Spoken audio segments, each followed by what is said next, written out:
When Joyce and Colin Elston moved to Florida this year, they had dreams of living out their retirement, watching sunsets from their porch.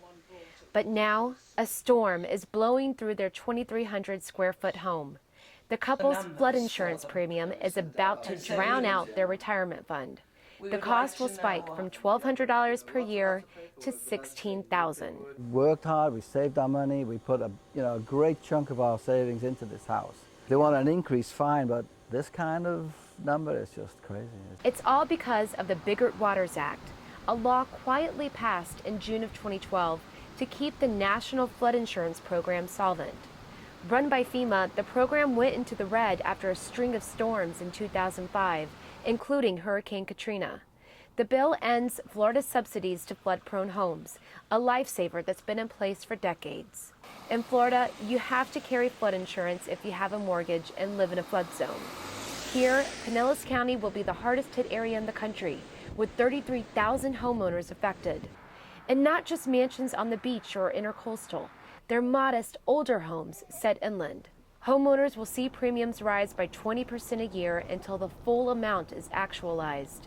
But new homeowners who bought after June of 2012, like the Elstons, are being faced now with bills for that full amount.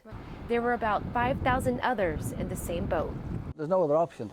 If we can't pay it, we lose the house. We'll default and eventually go into foreclosure. More foreclosures are exactly what the realtors are afraid of here at this Coldwell Banker office, says realtor Pat Lenz. If you thought it was bad in 2006, we're going to see that same kind of walk away from my house thing. That's what we're really afraid of. Pinellas County property appraiser Pam Dubois says what can happen to this fragile market would be devastating. People are getting insurance quotes that involve these new higher rates.